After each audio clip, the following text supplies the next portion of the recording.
Our lead story, well, the poll of polls is out and the big verdict is on the 3rd of December. But these are, of course, the exit polls. They've come with health warnings. They predict Congress's victory in 2 out of the 5 states, whereas the BJP is set to rest 2 states as well, but in a close contest. What really are the various aspects in the poll of polls? Vishnu Shom has more details. Well, hello and welcome. What we're going to now bring you is a look at a poll of polls. What exactly are the various exit polls saying about the election results, or potential election results, I should say, in the 5 states? So let's start with Rajasthan. This is the NDTV poll of polls, an aggregate of what all the various polls, approximately 8 of them. This says that in Rajasthan, the BJP appears to have an edge with 104, the Congress and its allies 85. Others at 10. Remember, the magic mark is 100, 199 seats.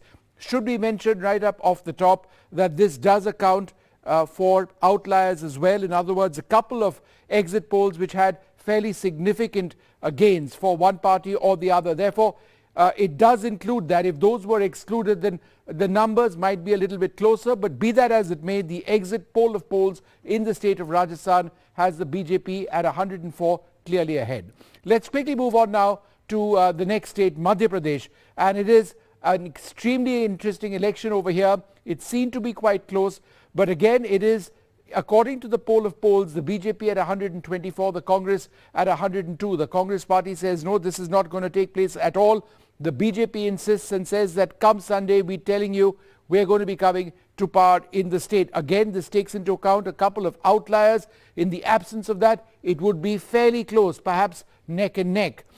Let's move to the next state now and give you an idea of what's happening in the state of Chhattisgarh. Chhattisgarh is quite clear.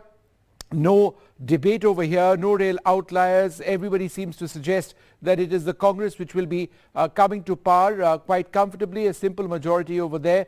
The magic mark, the majority figure, 46. They are possibly going to be at 49. Let's see what finally takes place. Let's move on to the state of Telangana, and this is where there's been a great surprise. The BRS won a landslide victory last time around, but the Congress has quite clearly made inroads. And how? The Congress and its allies at 62, a simple majority for them. The BRS plummeting, a couple of gains for the BJP and its allies. Remember, the BJP just about got off the mark last time around. They will do substantially better, but look at that. The Congress, after Karnataka, making strong inroads in another major South Indian state, the state of Telangana, which they appear to be poised to win. Let's take a look finally at the state of Mizoram in the northeast. There are lots of local factors over here. It's important to understand that despite the common belief that states of the northeast all follow common trends, common interests. In fact, the electoral politics of every state are quite distinct. The ZPM is the major factor over here at 17. It is a relatively new power, a political power, a new political party, and some would suggest that this is the old Congress in a new avatar, several of the leaders having crossed over. The ruling MNF quite close at 14, so it's going to be close in the state of Mizoram as well. 15 again was a unusual number. That is not the true picture of the BJP in Chhattisgarh, but they somehow managed to get just 15 seats. That was the way the numbers played out eventually. And this time I was seeing BJP as something around 35. I was expecting BJP to be around 35 because that is the vote share that we have had over the years. Whether it is the Lok Sabha or the state elections, both the parties enjoy a minimum vote share of about 30-32%, and it is the 10% floating vote share which gives the majority to either party in any election. And that is will be the deciding factor, where this 10% would go. So we'll wait for that. जो gap दिखाया जा रहा है, वो चाहे सरगुजा का हो चाहे बस्तर का हो, उन सीटों को यदि एनालिसिस किया जाए तो उससे बड़ा स्पष्ट होता है कि भारतीय जनता पार्टी और ज़्यादा सीटों में जीतेगी और कहीं न कहीं 52 से 55 सीटों पर भारतीय जनता पार्टी बढ़त लेकर स्पष्ट बहुमत से छत्तीसगढ़ में सरकार बनाने जा रही है। जो 3 तारीख को जो नतीजा आएगा उसमें तो और चमत्कारिक होगा।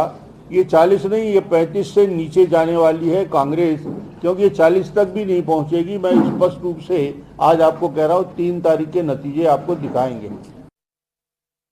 Well, if I'm allowed to say, I think let me put your own words. you said, Madhu, you guys have turned around tables, and from nowhere, Congress of Telangana is coming to power. So, I think it's a consistent efforts of the people of the people of Telangana is fed up with the corrupt practice of KCR and his family. Sure. And why? Let me add on to this. Result of Telangana, the Congress coming back to power in Telangana will play a decisive role INDA leadership. People are still voting. What kind of a stupid exit poll is that? Where people are all continuing to vote, and now you come out with this and publish it. In a way, indirectly, I can accuse you also of being hand in glove with my opposition, but I'll not go thus far.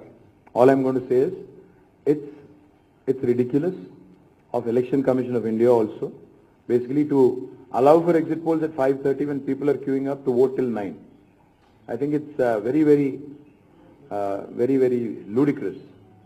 Exit poll की विश्वसनीयता जो है वो लगभग समाप्त हो चुकी है, लेकिन फिर भी ये एक ट्रेंड बन गया है, इसलिए एग्जिट पोल आते हैं। मैं ये कहना चाहता हूं कि राजस्थान में स्पष्ट बहुमत के साथ में कांग्रेस सरकार आएगी।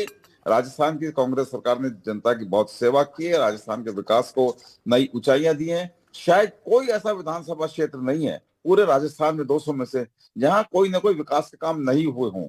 और मुख्यमंत्री अशोक गहलोत जी के बारे में मैं कह सकता हूं, उन्होंने बिना किसी भेदभाव के पूरे राजस्थान का विकास करने का, लोगों को राहत देने का और लोगों को के साथ, चाहे वो कोरोना काल हो चाहे उसके बाद का काल हो, लगातार मुख्यमंत्री और उनकी सरकार लोगों के साथ सुख दुख की भागीदार बनी है। देखिए, जो राजस्थान के वोटर्स थे इस बार, जहां से भी मैंने पता करा, सबने यही कहा कि बड़ा साइलेंट वोटिंग हुई। साइलेंट मतलब वोटर्स ने ये नहीं बताया कि वो कहाँ वोट कर रहे हैं।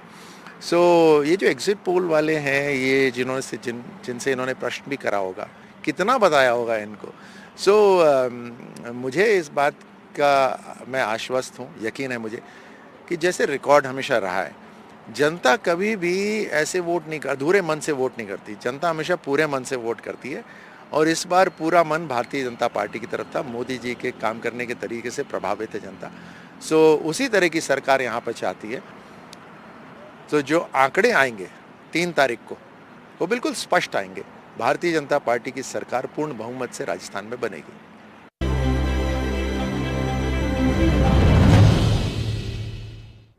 So, well, the grand homecoming, 40 workers who were rescued from the Uttarakhand tunnel have reached, some of them have reached their native places. In fact, a lot of them have arrived here in the national capital as well. There you can see visuals of these construction workers arriving here in the national capital. So, well, it was after they endured a 17-day-long ordeal. They were trapped under the debris. In fact, Pushkar Singh Dhami, the Chief Minister of Uttarakhand, also met with some of the family members of the construction workers in Dehradun. All of them, as the doctors also said earlier, are healthy. A couple of them were put, all of them in fact were put under medical observation. It was only after they got clearance that they were allowed to go home. They endured quite an ordeal, and now larger questions on who was actually responsible for the tunnel collapse. जब 17 दिन tunnel में थे, कैसा feel कर रहे थे आप? शुरू में घबराहट, फिर उसके बाद महसूस अच्छा। खाना पीना आपको कितने समय बाद मिलना शुरू हो गया अंदर? हम लोग को खाना पीना 12 घंटा के बाद से मिलना चाहिए। अभी तबीयत कैसी है आपकी? अभी ठीक है। सरकार को क्या कहना चाहेंगे? बहुत धन्यवाद कहना चाहेंगे सरकार। हाँ, क्या नाम है आपका? अनिल वेदिया। झारखंड में कहाँ से हैं? और मांझी क्षेत्र। आप 17 दिन टनल के अंदर रहे, कैसा अनुभव कर रहे थे आप? कैसा लग रहा था आपको? 2 दिन तो निकलेंगे, 2 दिन उम्मीद नहीं था, टेंशन में रहते थे कि निकल पाएंगे कि नहीं निकल पाएंगे। अभी तबीयत कैसी है आपकी? अभी ठीक है। तो अपने घर वालों से मिलकर कैसा लग रहा है? अच्छा लग रहा है, बहुत अच्छा लग रहा है। अब क्या उम्मीद करते हैं, आगे और काम करेंगे या फिर कुछ और काम करेंगे? नहीं, टनल लाइन में नहीं करेंगे। टनल लाइन में काम नहीं करेंगे। नहीं। So, well, the trauma absolutely is unimaginable, but it has been a miraculous rescue. Moving now, responding to questions on an alleged plot from India to murder US-based Khalistani terrorist Gurpatwant Singh Pannu, the External Affairs Ministry had a rather guarded response. It said it's a matter of great concern, but also reiterated that New Delhi has launched a high-level probe into the charges as well. Now, the ministry said that the allegations are indeed serious in nature and is contrary to India's policy. A day after the bombshell from the United States Justice Department accusing an Indian operative of being involved in a murder plot to eliminate a Sikh separatist on US soil, a guarded response from New Delhi. In the course of discussions with the US on bilateral security cooperation, distancing itself from allegations of a link to an attempted extrajudicial killing, the government says it has already formed a high-level committee looking into US inputs on organized criminals, gun runners and terrorists. as regards the case against an individual that has been filed in a US court, allegedly linking him to an Indian official, this is a matter of concern. We have said, and let me reiterate, that this is also contrary to government policy. The US Attorney's Office in New York and the Justice Department has alleged an Indian national named Nikhil Gupta, now being held in the Czech Republic, was recruited to eliminate a Sikh extremist on US soil. An Indian official, described as a senior field officer, directed the alleged plot. The hitman allegedly hired to carry out the job was in fact a US undercover police officer, and the intermediary through whom the hitman was hired turned out to be a US government source. The allegations come at a time when Canada has accused India of having a hand in the murder of Sikh separatist Hardeep Singh Nijjar in a Vancouver suburb in June. India needs to take this seriously. Today, Canada's Prime Minister Justin Trudeau said India needs to take the allegations he has raised seriously. Insofar as Canada is concerned, we have said that they have consistently given space to anti-India extremists and violence, and that is actually the heart of the issue. Our diplomatic representatives in Canada have borne the brunt of this. So we expect the government of Canada to live up to its obligations under the Vienna Convention on Diplomatic Relations. We have also seen interference by Canadian diplomats in our internal affairs. We've said this from this podium, and that is obviously unacceptable. India has consistently alerted the US, Canada and the UK on the dangers posed by Khalistani extremists on their soil. Indian missions have been vandalized, diplomats targeted, and repeated requests of extradition of Sikh separatists have been turned down. In Delhi, Kadambari Sharma for NDTV. Moving now, in a big boost for the military as well as defence production in India, the Defence Acquisition Council has cleared the procurement of 97 additional Tejas aircraft and 156 Prachand attack helicopters as well. Both aircraft are indigenously developed, and the value of these deals is over 2 lakh crore rupees, the highest ever deal signed in this sector. We'll take a short break now. News continues on the other side.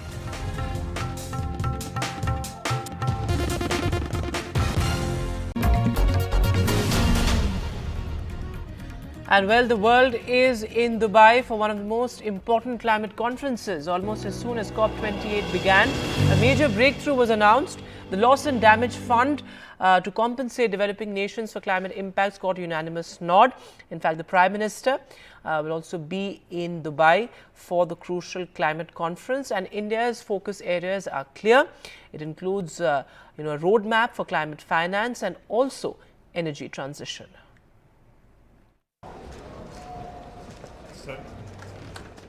The India Pavilion at the COP28 summit in Dubai, showcasing India's climate action. Prime Minister Modi has an action-packed agenda in Dubai. He will take forward India's emphasis on climate action and climate justice. Apart from his address at the opening session, Prime Minister Modi will also participate in 3 high-level side events, 2 of which are being co-hosted by India. The first high-level event, which is being co-hosted by India and the UAE, is the launch of Green Credits Initiative. The Green Credits Initiative is based on the Green Credit Program and basically envisions the issue of green credits for plantations on waste and degraded lands and the river catchment areas in order to restore their vitality. The second side event, co-hosted by India and Sweden, is the launch of Lead IT 2.0, essentially a leadership group for industry transition.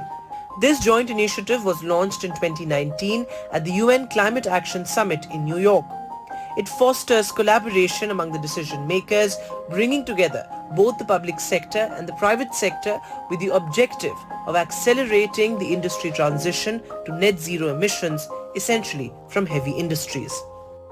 On the agenda at the COP28 are fast-tracking energy transition, fixing climate finance, climate financing strategies, as well as loss and damage compensation. We have always been interested in finding a successful outcome on operationalizing the loss and damage fund. We think this will be of great benefit to the developing countries by providing them with potentially a new source of financial support to address the loss and damage aspect related to this. Among the sticky issues that India will look to defend at COP28 are the phasing out of fossil fuels, especially coal, and curbing methane emissions.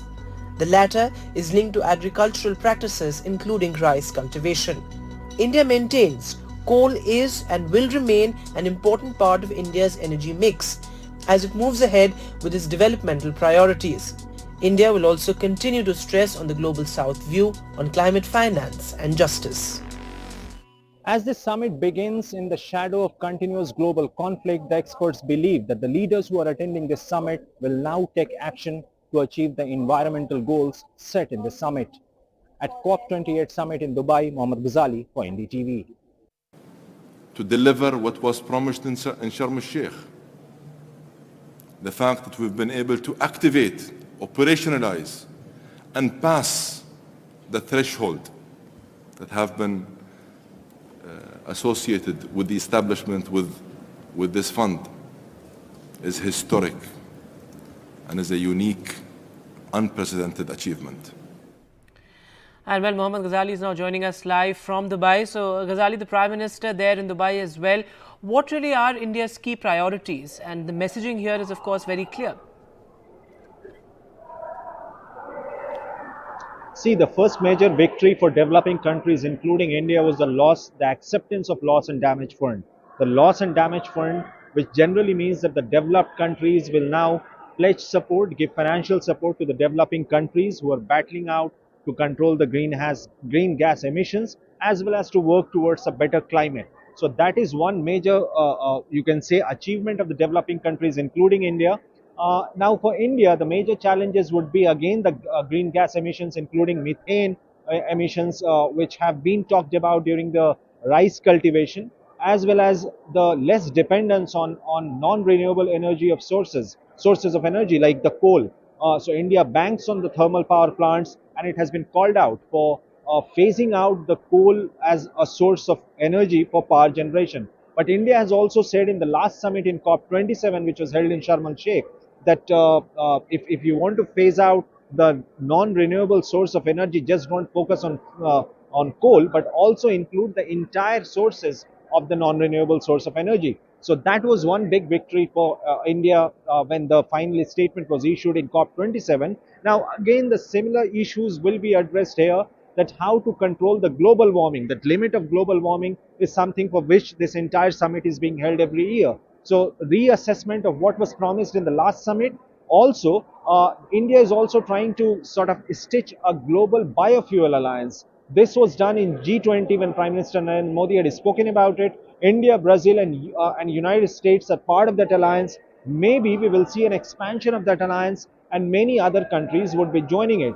Right. Besides that, India is also going to have some bilateral talks with other countries who are participating here. So we should expect Prime Minister Narendra Modi to hold bilateral talks with other nations on the sidelines of COP28 event. Right, Ghazali, thanks so much for joining us with that update from Dubai. So, of course, two important events that India is hosting on the sidelines as well. But moving now, India's economy grew 7.6% in the July to September quarter, beating expectations. The GDP expanded by 6.2% in the same quarter of last year. The growth was driven by manufacturing, construction and the mining sectors. So India remains a bright spot and the fastest growing major economy, far outpacing China's 4.9%, and this amid many global challenges and headwinds. That's all the time that we have on this bulletin from all of us here. Goodbye.